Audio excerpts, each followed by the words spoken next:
विराजमान आजचे सर्व मान्यवर, आपल्या कमला नेहरू कन्या विद्यालय व कनिष्ठ महाविद्यालयाचे प्रशासकीय अधिकारी आदरणीय Shri AG Chaudhary sir, school committee सदस्य आदरणीय ललिताजी वळवी मॅडम, आज आपल्यामध्ये उपस्थित नाहीये परंतु आपण आमंत्रित केलं होतं आपल्या स्कूल कमिटी दुसऱ्या सदस्य माननीय सुमिताजी चौधरी मॅडम, आपल्या शालेय व्यवस्थापन समितीच्या अध्यक्षा जयश्री बोरसे मॅडम, शालेय व्यवस्थापन समितीच्या माजी अध्यक्षा प्रीती पालिकर मॅडम, शालेय व्यवस्थापन समितीच्या सदस्य सीमा सोनोडे मॅडम, सर्व शाखा प्रमुख, सर्व शाखांचे प्राचार्य, मुख्याध्यापक, माझे सर्व सहकारी शिक्षक बंधू भगिनी, शिक्षकेतर कर्मचारी व माझ्या लाडक्या विद्यार्थिनींनो, आज आपण आपल्या स्वतंत्र भारत देशाचा 77वा प्रजासत्ताक दिन साजरा करीत आहोत.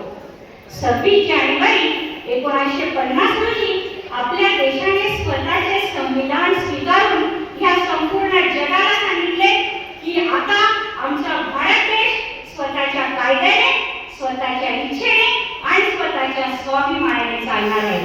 आणि त्याचेच फलित म्हणून आज आपला भारत देश ठामपणे या जगामध्ये उभा आहे व त्यामुळेच आज आपण एवढी प्रगती केलेली आहे. एक सार्वभौम्य व स्वतंत्र राष्ट्र म्हणून आज आपला भारत देश जगात ओळखला जातो. महामानव डॉक्टर बाबासाहेब आंबेडकर यांनी अहोरात्र मेहनत करून आपल्या भारत देशाची घटना लिहिली, संविधान दिले व खरी लोकशाही काय असते हे जगाला दाखवून दिले. आज आपला देश संपूर्ण जगामध्ये मदर ऑफ डेमोक्रेसी म्हणून ओळखला जातो. लोकशाहीची आई, मदर ऑफ डेमोक्रेसी. कारण आपली लोकशाही, आपली घटना, आपले संविधान खूप महान आहे. आपल्या संविधानात प्रत्येक नागरिकाला समान हक्क, समान संधी व समान न्याय मिळतो. विद्यार्थी मैत्रिणींनो, जात, धर्म, भाषा, प्रदेश या सर्व भिंती पाडून मी आधी एक भारतीय आहे ही ओळख आपले संविधान या जगाला देते आणि हीच खरी लोकशाहीची ताकद आहे. एवढी आपली घटना महान आहे. विद्यार्थी मैत्रिणींनो, प्रजासत्ताक देश म्हणजे या देशाचा राजा स्वतः प्रजा असते, स्वतः जनता असते. येथे कुणीही जन्माने मोठा नसतो तर स्वतःच्या कर्तृत्वाने मोठा ठरत असतो. कायद्यापुढे सर्व समान असतात. लोकांसाठी व लोकांच्या कल्याणासाठी चालवलेले राज्य म्हणजेच लोकशाही होय. तुम्ही सर्व ह्या 146 कोटी पॉप्युलेशन लोकसंख्या असलेल्या देशाचे भावी नागरिक आहात. तुम्हाला अत्यंत जागृत राहणं गरजेचं आहे. ज्यावेळी तुम्हाला मतदानाचा हक्क मिळेल त्यावेळी संपूर्ण अभ्यास करून असे नेते आपल्याला निवडून द्यायचे आहे जे आपल्याला भारत देशाला विकसनशील देशाकडून विकसित देशाकडे घेऊन जातील, भारत देशाला पुढे घेऊन जातील. मग विद्यार्थी मैत्रिणींनो, तुम्हीच खरे भावी भारताचे, अतिशय सुनहरा सोनेरी भारताचे तुम्ही स्तंभ आहात. आपल्या देशाच्या सुरक्षेसाठी सुद्धा तुम्हाला योगदान द्यायचे आहे. आपल्याला आपल्या शेजारी राष्ट्रांपासून अजूनही त्रास होत असतो. आतंकवादाचा त्रास होत असतो. निरपराध लोक आतंकवाद्यांच्या शिकार बनतात, शिकार होतात. म्हणून आपण आतंकवादाला रोखले पाहिजे, विरोध केला पाहिजे. आपल्या देशाला पुढे नेण्यासाठी सर्वात जास्त महत्त्वाचे म्हणजे आपली आर्थिक प्रगती होणे गरजेचे आहे.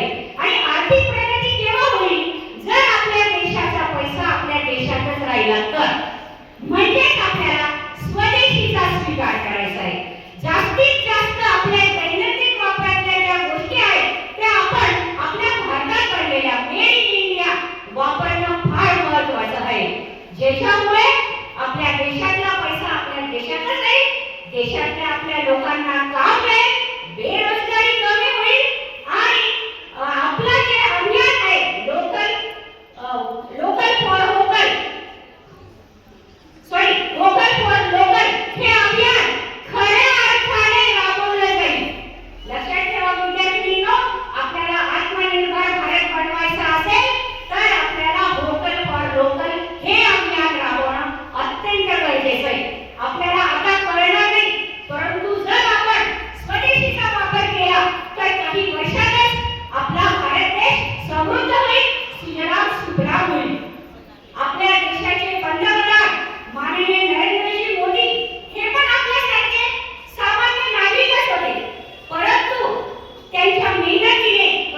आपलं शिक्षण चांगलं असायला पाहिजे आणि आपल्यामध्ये स्किल पण पाहिजे. पंतप्रधान आपले माननीय पंतप्रधान नरेंद्रजी मोदी यांच्या नेतृत्वाखाली आज आपल्या देशाची अर्थव्यवस्था जगाला मागे टाकत चौथी सर्वात जगातली मोठी अर्थव्यवस्था म्हणून आज आपण ओळखलं जातोय. आणि यात किंचितही शंका नाही की काही दिवसातच आपण पहिल्या 3 अर्थव्यवस्थेत इकॉनॉमीमध्ये भारत देश आल्याशिवाय राहणार नाही. देश सर्व क्षेत्रामध्ये खूप प्रगती करतो आहे.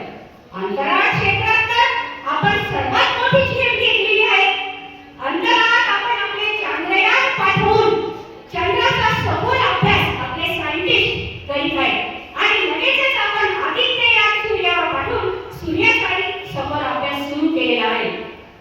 विद्यार्थी मैत्रिणींनो, technology, accountancy, digital India, startup India, make in India, कुटीर उद्योग, लघु उद्योग याच्यात आपल्या देशाने खूप प्रगती करायला सुरुवात केलेली आहे. आपल्या देशात 2 लाखापेक्षा जास्त स्टार्टअप सुरू झालेले आहेत. सरकार सर्व लहान मोठ्या व्यवसायासाठी कर्ज उपलब्ध करून देत आहे. स्किल डेव्हलपमेंटमुळे बेरोजगारी कमी होते आहे. नागरिक स्वावलंबी बनत आहेत. प्रत्येक क्षेत्रात अनेक नोकऱ्या, अनेक संधी उपलब्ध आहेत. परंतु आपण आपलं पूर्ण शिक्षण करणं, स्किल डेव्हलप करणं अत्यंत गरजेचं आहे. जोपर्यंत आपण पूर्ण शिक्षण घेत नाही, चांगल्या डिग्र्या घेत नाही, स्किल डेव्हलपमेंट आपल्याकडे होत नाही आणि आपण मेहनत घेत नाही, तोपर्यंत आपण एखाद्या क्षेत्रात सक्सेसफुल होणार नाही. लक्षात ठेवा, तुम्हाला अनेक संधी आहेत आणि ज्याच्यामुळे तुम्ही कोणत्याही क्षेत्रामध्ये स्वतःची प्रगती करू शकाल आणि त्याचबरोबर देशाची प्रगती करू शकाल. आणि हीच खरी देश सेवा आहे. विद्यार्थी मैत्रिणींनो, करिअर करून तुम्ही आपल्या देशाला अत्यंत उच्च स्थानावर घेऊन जाऊ शकता. आपल्या देशाची लोकसंख्या 146 कोटी पेक्षाही आता वाढत आहे. परंतु एक अशी चांगली गोष्ट आहे की याच्यात तरुणांची संख्या सर्वात जास्त आहे. आणि लक्षात ठेवा विद्यार्थी मैत्रिणींनो, ज्या देशात तरुणांची संख्या जास्त असते तिथे प्रगती कोणीही रोखत नाही आणि फक्त मेहनतीची त्याला जोड द्यावी लागते. आपल्या देशामध्ये अनेक इन्फ्रास्ट्रक्चर तयार होत आहेत. जवळजवळ 150 पेक्षा जास्त मोठ्या मेट्रो सिटीमध्ये विमानतळांची निर्मिती झालेली आहे. त्याच पद्धतीने मेट्रो लाईन्स त्याच्यामुळे शहर जोडले गेलेले आहेत. आपल्या भारत देशाची राजधानी